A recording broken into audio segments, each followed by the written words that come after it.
할렐루야.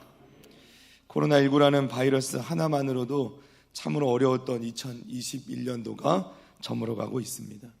지금도 여전히 어려운 상황이기는 합니다만 그동안 지켜주셨던 하나님께서 끝까지 우리 사랑하는 성도들을 지켜주실 것을 믿습니다. 예전에는 한 해를 마무리하면서 꼭 하는 것이 있었는데 요즘은 잘 하지 않게 된 것이 있습니다. 이 목욕하기라는 건데요.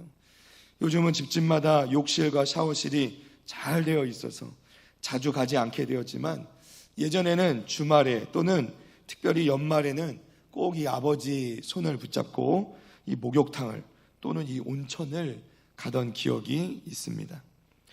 언뜻 생각하기에는 몸을 깨끗이 하고 산뜻한 마음으로 새해를 시작하고자 하는 그런 의미가 담겨 있는 것 같은데 우리나라 풍속을 연구하는 학자들의 의견에 따르면 사실은 이 목욕이라는 의식 자체가 특별히 새해를 맞이하기 전에 행하는 이 목욕이라는 의식은 단지 몸이 아니라 그 마음속을 깨끗하게 하고자 하는 그런 의미를 담고 있다라고 설명을 합니다. 한 해 동안의 마음에 담긴 아쉬움과 또 실수들, 상처들, 아픔들 이 모든 것을 깨끗이 씻어버리고 새롭게 새해를 시작하고자 하는 그런 의지가 담긴 행위가 바로 이 새해맞이 목욕이라는 것이죠. 바울 사도는 그리스도인의 삶을 마치 이 목욕하는 것과 같이 옛사람을 벗어버리고 새 사람을 입는 것으로 설명하고 있습니다. 에베소서 4장 24절 말씀입니다. 하나님을 따라 의와 진리의 거룩함으로 지으심을 받은 무엇을? 새 사람을 입으라. 아멘. 사도 바울은 분명히 이 그리스도인의 삶이라는 것이 마치 옛사람을 벗고 그리고 새 사람을 입는 이 목욕과도 같은 것이다 라고 말씀하고 있는 것이죠. 오늘 특별히 본문 말씀은 이 중에서도 특별히 옛사람을 벗어버리는 부분에 대해서 자세하게 설명해 주고 있습니다. 에베소서 4장 17절 말씀입니다. 그러므로 내가 이것을 말하며 주 안에서 증언하노니 이제부터 너희는 이방인이 그 마음에 허망한 것으로 행함같이 행하지 말라. 아멘. 자, 여기서 중요한 단어는 허망한 것이라는 겁니다. 허망한 것. 원어상의 의미는 속이 텅 빈 것을 의미합니다. 또 허탄한 것 또는 목적이 없는 것을 의미합니다. 또 성경 사전에 보면 거짓이 많아서 믿음직스럽지 못한 것을 나타내기도 한다고 이야기합니다. 또 다른 번역 성경에서는 특별히 이 구절을 의미를 살려서 이방인과 같은 방식으로 살지 마십시오. 왜냐하면 그것은 세상의 환상으로 눈 가리개를 하고 사는 것이기 때문입니다 라고 이렇게 번역을 했습니다. 자, 이 의미를 살려보면 이방인과 같이 허망한 것을 행하는 것은 이 세상에서 눈을 가리고 사는 것과 같다라고 말씀하는 거예요. 어디로 가는지도 모르고 마치 아는 것처럼 살아가는 삶, 아무런 의미도 가치도 없는 것들을 날마다 반복하며 그저 그렇게 살아가는 삶, 그것이 바로 이방인들의 허망한 삶이라 이렇게 말씀하는 것이죠. 특별히 바울 사도의 지금 편지를 받고 그 편지를 읽고 있는 사람들은 에베소 교인들인데 이 에베소 교인들의 대부분은 사실 이방인들입니다. 그 이방인들에게 너희들 이방인들의 그 허망한 것을 따라서 행함으로 그렇게 살지 마라 이렇게 사도 바울은 말씀하고 있는 거예요.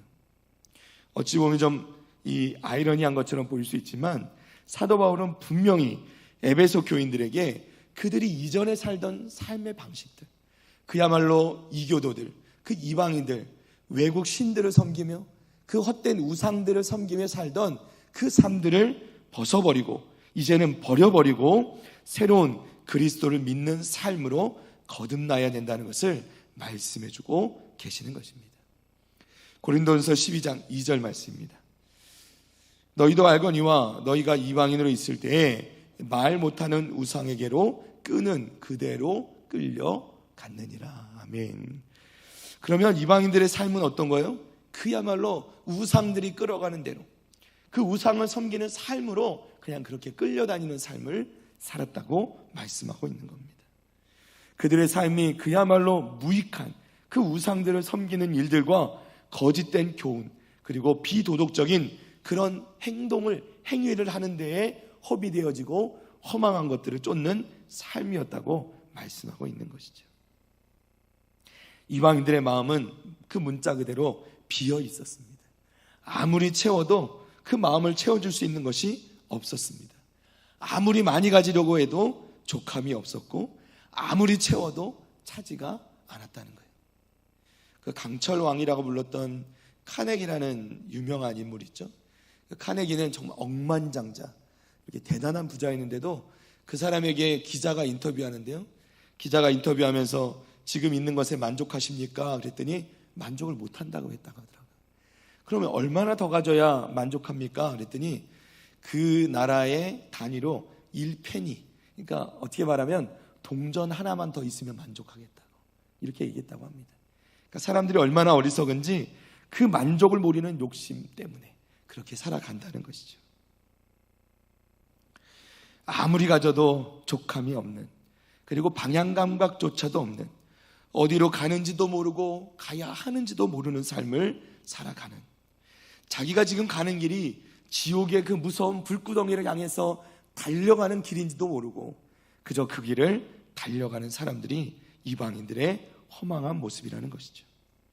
누구나 반드시 때가 되면 하나님의 부르심을 받아야 되고, 하나님의 심판대 앞에 서게 되며 하나님의 심판을 받을 수밖에 없게 된다는 것을 알아야 함에도 불구하고, 또는 그것을 느끼고 있음에도 그것을 받아들이지 아니하고 눈 가리게 하고 이 땅의 삶을 그저 그렇게 살아가는 삶이 바로 허망한 삶을 살아가는 이방인들의 삶이었다는 것입니다. 그러나 성도 여러분, 그리스도인은 이러한 허망한 인생에서 벗어난 사람들인 줄로 믿습니다. 더 이상 이러한 허망한 것들을 쫓는 삶이 아니라는 거예요. 요한복음 13장 17절 말씀입니다. 너희가 이것을 알고 행하면 복이 있으리라. 아멘. 주님께서는 이 세상의 방법이 아니라 하나님 나라의 원칙과 하나님 나라에 살아가는 그 방법을 알려주시면서 너희가 이것을 잘 알고 이것을 행하면 복이 있다 말씀하시는 거예요. 바울 사도가 말씀하시는 것 또한 동일한 것이죠. 하나님의 은혜를 입은 성도들답게 살라는 것입니다.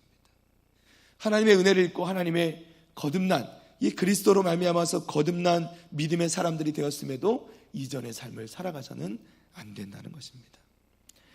자, 오늘 본문 말씀에서 바울 사도는 이방인들의 그러면 이 삶을 허망하게 사는 모습을 어떠한 모습인가 몇 가지 우리에게 소개하고 있습니다. 에베소서 4장 18절 말씀입니다. 그들의 총명이 어두워지고 그들 가운데 있는 무지함과 그들의 마음이 굳어짐으로 말미암아 하나님의 생명에서 떠나 있도다. 아멘.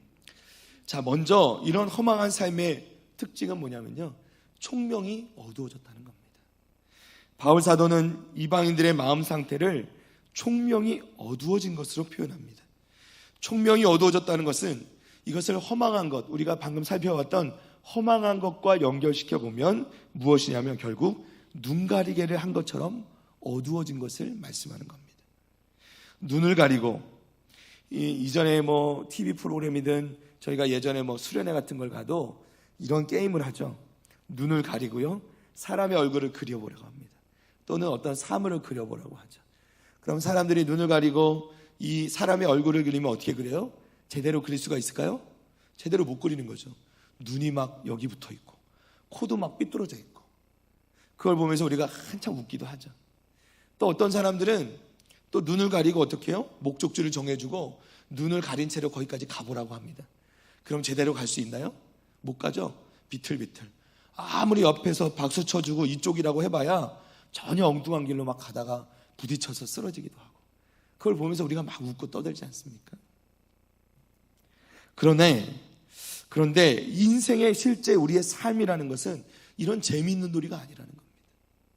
정말 눈 가리고 엉뚱한 곳으로, 눈 가리고 엉뚱한 길로 가는 것 심각한 일이죠. 이 인생은 뭐예요? 정말 죽느냐 사느냐, 그리고 우리 인생의 끝이 어디로 가느냐, 그 결과를 놓고 결정하는 일인데, 우리가 나아가는 길인데, 그렇게 죽음을 향해서, 영원한 죽음을 향해서 더듬거리며 나가는 사람들 보고 우리가 웃고만 있을 수는 없다는 것이죠. 또한 사도 바울의 말씀 가운데 보면 이것은 그저 이 총명의 어두움으로 그치는 것이 아니라 이것은 영적인 무지함으로 이어진다는 거예요. 우리가 허망한 삶을 살지 않기 위해 사도 바울이 특별히 버려야 된다라고 이야기하는 세 가지 중에 첫 번째가 바로 이 영적인 무지함입니다. 한국교회 성도들은 특별히 이 신앙생활에 있어서 이 지식이란 것, 안다는 것에 대해서 그다지 중요하게 생각하지 않는 경향이 있습니다. 또 이것을 좀 일부러라도 가볍게 여기는 경향도 있어요. 무슨 말씀이냐면 어떤 사람이 이 말씀을 좀 열심히 배우고 좀 이 지식을 얻어가려고 하는 그런 모습을 보이면 오히려 그것을 좀 안 좋은 것처럼 치부하고, 사람들이 뭐라고 얘기해요? 뭘 자꾸 그렇게 세세하게 하려고 그러냐, 그냥 믿어라, 웬만하면 그냥 믿어, 이렇게 얘기하는 경우도 있다라는 것이죠. 물론 우리가 신앙생활 하다 보면 또 말씀 가운데서는 우리가 이성적으로 도저히 우리가 이해할 수 없는 부분이 있습니다. 우리가 믿어야 되는 부분이 있어요. 제가 늘 말씀드리지만 삼위일체 하나님, 그렇죠? 한 분 하나님이 삼위로 계신다는 건 우리가 이해할 수 없죠. 그냥 우리 2차원, 3차원에 살아가는 사람들, 우리로선 도저히 이해할 수 없고 이것은 믿어야 되는 문제입니다. 그러나 성경 가운데, 말씀 가운데는요, 우리가 분명히 알아야 되는 말씀들이 있다는 것이죠. 기독교는 계시의 종교라 말씀합니다. 말씀의 종교라는 거예요. 하나님께 우리에게 주신 그 말씀을 붙잡고 나가는 게 우리 기독교라는 것입니다. 그래서 그냥 무조건 믿어가 아니라 하나님의 말씀을 알지 않고는 도저히 믿을 수 없을 때도 있다는 거예요. 우리의 열심이 아무리 뛰어나다고 해도, 우리가 정말 열심으로 뭔가를 섬긴다고 해도 우리가 정말 하나님 말씀을 제대로 알지 못하고 믿음을 가지지 못하면, 그 하나님의 말씀에 근거한 믿음이 아니면 우리는 흔들릴 수밖에 없다는 것이죠. 로마서 10장 17절 말씀입니다. 그러므로 믿음은 들음에서 나며 들음은 그리스도의 말씀으로 말미암았느니라. 아멘. 자, 바울 사도가 믿음이 들음에서 난다는 것은 결국 말씀으로 말미암았다는 것이, 우리의 믿음은 그 본질 자체가 하나님의 말씀, 즉 하나님의 계시로부터 나오는 것이라는 것입니다. 하나님의 말씀을 정확하게 알아야, 하나님의 뜻을 정확하게 알아야 우리는 비로소 믿음 생활도 제대로 할 수 있게 된다는 거예요. 우리의 믿음이라는 게 단지 감정적으로 어떠한 체험, 어떠한 경험으로 이루어지는 것이 아니라는 겁니다. 여러분, 오히려 우리가 어떠한 것을 경험하고 체험하는 것에 근거하다 보면요, 우리의 믿음이 전혀 엉뚱한 길로 갈 수가 있습니다. 우리의 믿음의 근간은 항상 하나님의 말씀에 두어야 된다는 거예요. 할렐루야. 그 말씀 위에 하나님께서 우리에게 주신 은혜를 받는 것이죠. 우리가 오래도록 신앙생활하고 오래도록 교회생활을 하면서도 하나님께 더 가까이 나가지 못하고 우리의 믿음이 자라지 못하는 이유, 뭐 때문이에요? 바로 이것 때문이죠. 우리가 영적으로 무지하기 때문에, 우리가 더 알고 더 훈련받고 우리가 더 그 말씀의 근거에서 든든히 서 나가야 될 줄로 믿습니다. 예수님께서 이러한 비유를 들으셨는데 이것을 요즘 말로 좀 바꾸어서 여러분이 좀 이해하기 쉽게 말씀을 드려보면 이렇습니다. 어떤 사람이 있었는데요, 이 사람이 비트코인에 관심을 가지고 투자를 했습니다. 그런데 이득을 많이 남겼어요. 그래서 이것을 뽑아다가 부동산에 투자를 합니다. 그랬더니 너무 또 잘 돼가지고 한 10배쯤 불어넣답니다. 그 남은 돈으로 무엇을 할까 고민하다가 벤처 기업을 하나 세웠는데 이 벤처 기업이 대박이 난 거예요. 그래서 몇백억의 돈을 벌어들이게 됩니다. 그래서 이 버는 돈을 가져다가 통장에 딱 쌓아뒀습니다. 그리고 이 사람이 생각했어요. 너무 좋아가지고, 자, 이제 인생을 좀 즐겨도 되겠구나. 이만큼 쌓아놨으니 노후까지도 아무 걱정이 없겠어 하면서 너무나도 기쁜 마음을 안고 편안하게 잠자리에 들었다는 거예요. 그런데 그날 밤에 하나님께서 찾아오셔서 이렇게 말씀하십니다. 이 어리석은 자야, 총명이 어둡고 이 무지한 사람아, 내가 오늘 밤에 네 생명을 거두어 갈 것인데 그러면 네 것이 다 누구의 것이 되겠느냐. 누가복음 12장 20절 21절 말씀입니다. 하나님은 이르시되 어리석은 자여 오늘 밤에 내 영혼을 도로 찾으리니 그러면 내 준비한 것이 누구의 것이 되겠느냐 하셨으니 자기를 위하여 재물을 쌓아두고 하나님께 대하여 부요하지 못한 자가 이와 같으니라. 아멘. 하나님께 대하여 부요하지 못한 자, 영적으로 무지한 자, 이와 같다 말씀하는 거예요. 세상적으로는 똑똑한데 영적으로 무지한 사람들이 있습니다.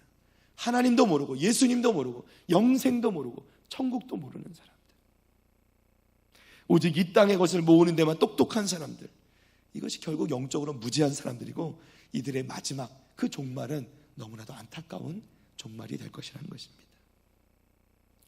교회 다닌 지 20년이다 30년이다 우리 아버지가 목사라, 우리 아버지가 장로라, 아무 소용없습니다.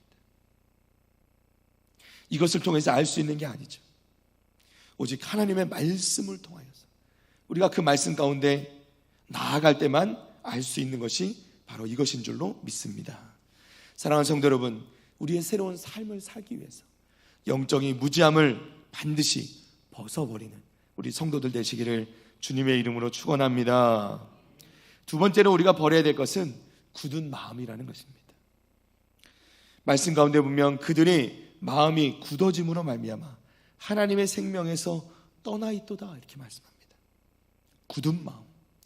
여기서 굳어짐이란 것은 이 원어로는 포로시스라는 말인데, 포로스라는 말에서 유래된 것인데, 이 포로스라는 말 자체가 단단하다 또는 돌을 의미합니다. 돌 또는 무감각하다라는 뜻도 가지고 있죠. 바울 사도는 완고하거나 우둔한 사람들, 그리고 무감각해져 버린 것을, 그러한 사람들을 나타낼 때 이 굳어짐이란 단어를 사용했습니다. 유대인들은 메시아로 오신 예수 그리스도를 알아보지 못했습니다. 그 이유는 그들의 마음이 돌같이 굳어져 있었기 때문입니다. 그들은 자신들을 구원하러 오신 메시아 예수 그리스도를 십자가에 매달아 버렸습니다. 왜요? 영적 무지함과 더불어 그들의 마음이 굳어져 버렸기 때문에. 이방인들은 영적 무지함으로 그 마음이 굳어져서 하나님을 믿지 못하고 하나님의 생명에서 떠나버렸다는 겁니다. 히브리서 4장 7절 말씀입니다. 이 뒷부분만 보면 그의 음성을 듣거든 너희 마음을 어떻게 하지 말라? 완고하게 하지 말라. 할렐루야. 사랑하는 성도 여러분, 굳은 마음을 가지면 안 되고, 우리가 그 완고한 마음을 가지면 결코 하나님 앞에 생명을 얻을 수가 없다라는 것이죠. 예수님께서도 이 굳은 마음에 대해 말씀하시면서 마태복음 13장 말씀에 밭의 비유에서 길가에 비유하십니다. 이 길가 같은 마음은, 굳은 마음은 말씀이 떨어지면 뿌리를 내리지 못하고 어떻게 해요? 햇빛이 비치면 다 말라서 죽어버린다는 거예요. 열매를 맺을 수가 없죠. 반면에 좋은 밭은 어떻게 됩니까? 그 마음이, 뿌려지는 씨앗이 뿌리를 잘 내리고 열매 맺는 밭이 되어서 30배, 50배, 100배의 결실을 맺게 된다는 것이죠. 좋은 밭과 같은 마음을 가지는 우리 사랑하는 성도들 다 되시기를 축복합니다. 좋은 밭이 돼야죠. 굳은 마음, 길가 같은 마음, 그런 마음이 돼서는 안 된다는 것입니다. 잠언 4장 23절 말씀입니다. 모든 지킬 만한 것 중에 더욱 네 마음을 지키라. 생명의 근원이 이에서 남이니라. 아멘. 말씀하죠? 마음을 지켜요. 그 마음에서 생명이 나오기 때문이다. 그 마음을 지키지 못하고 그 마음이 굳어버리면 어떻게 해요? 생명에서 떠나버린다. 하나님의 생명에서 떠나버린다. 굳은 마음의 결과, 하나님의 생명에서 떠나는 것입니다. 이것은 아주 심각한 일이죠. 사랑하는 성도 여러분, 우리의 새로운 삶으로, 그리스도 안에 새로운 삶으로 나아가기 위해서 우리의 굳은 마음이 녹아지기를 바랍니다. 영적 무지를 벗어나기를 바랍니다. 우리 굳은 마음이 다 제거되는 그런 은혜가 있으시기를 주님의 이름으로 축복합니다. 마지막 세 번째로 우리가 버려야 될 것이 있습니다. 바울 사도가 가르쳐주는 것은 무절제한 욕심을 버려야 된다는 겁니다. 허망한 마음의 결과는 감각 없는 욕심대로 살아가게 되는 겁니다. 우리의 마음을 끊임없이 채우려고 하는, 헛된 것으로 채우려고 하는 그 욕심으로 나아가게 된다는 겁니다. 에베소서 4장 19절 말씀입니다. 그들이 감각 없는 자가 되어 자신을 방탕에 방임하여 모든 더러운 것을 욕심으로 행하되. 아멘. 믿지 않는 사람들은 어떻게 살아요? 감각 없는 자처럼 산다는 겁니다. 감각 없는 자처럼 사는 게 무엇입니까? 자기가 죄를 지어도 죄를 지은지 모른다는 거예요. 자기가 지금 잘못을 해도 잘못한지 모른다는 겁니다. 타락하여도 타락한 줄 모르고 살아간다는 거예요. 이러한 사람들은 자신들이 악을 저질러도 그 악에 대한 부끄러움조차도 없이 살아가게 된다는 겁니다. 그러하기 때문에 이들은 하나님 앞에서 소망도 없이 살아가는 것이죠. 은 30에 예수님을 팔아버린 유다라는 사람이 있었습니다. 자신의 욕심에 사로잡혀 버렸기 때문에 그는 자신의 채워지지 않는 욕심을 채우려다가 예수님을 반역하는 반역죄의 길을 가고 그렇게 생명도 잃었고 그는 그의 평생뿐만 아니라 역사적으로 가장 부끄러운 자로 남고 말았다는 것이죠. 또 아나니아와 삽비라라는 사도행전에 등장하는 인물들은 그 물질의 욕심에 사로잡혀서 성령까지 속이고 결국 그들은 그 욕심과 허세 때문에 허망하게 생명을 잃게 되었다는 것이죠. 이외에도 성경은 여러 가지 죄악에 대해서 경고하면서도 특별히 욕심에 대해서 아주 강경하게 말씀합니다. 골로새서 3장 5절 말씀에 보면 어떻게 해요? 탐심은 우상 숭배라 이렇게 말씀합니다. 욕심은 우상을 숭배하는 것과 같다. 우리 마음 안에 있는 채워지지 않는 욕심, 그래서 하나님께서 말씀하시는 거예요. 허망한 삶을 살지 말라. 우리가 누리는 그 욕심은 다 허망한 것이라. 우리 안에 무절제함으로 채워지지 않는 그 욕심 때문에 우리는 방황하게 되는 것입니다. 그 욕심을 버려야지만 비로소 우리는 새로운 삶을 시작할 수 있다라고 사도 바울은 우리에게 말씀해주고 계시는 것입니다. 사랑하는 성도 여러분, 하나님의 말씀을 믿으시기를 바랍니다. 우리를 하나님의 말씀으로 채우시기 바랍니다. 성령의 은혜로 채우시길 바랍니다. 우리의 욕심으로는 결코 채워지지 않는다는 거예요. 우리가 새로운 삶으로 시작하고 새로운 삶으로 나아갈 수 있는 단 하나의 방법은 뭐냐면 우리의 욕심을 버리는 것으로 시작하는 겁니다. 사랑하는 성도 여러분, 겨울이 되어서 산에 가보면요, 이 나무들이 있는데 이 나무들 가운데 공통점이 있습니다. 모든 산에 있던 그 단풍이 아주 노랗고 빨갛게 들었던 그 나무들이 전부 다 벌거벗고 있다는 거예요. 겨울이 되면요. 나무는 봄과 여름에는 그렇게 아름답게 옷을 차려입고 푸른 잎들을 주렁주렁 달고 있다가 겨울이 되면 이것들을 다 벗어버린다는 겁니다. 왜 그럴까요? 그렇게 잎을 많이 달고서는 추운 겨울을 날 수 없다는 것을 알기 때문이죠. 그 옛 모습들을 벗어버리지 않고는, 그리고 그 겨울을 나지 않고는 봄에 새로운 옷을 입을 수 없다는 것을 알기 때문에 나무들은 겨울에는 다 옛 것들을 벗어버리는 것이죠.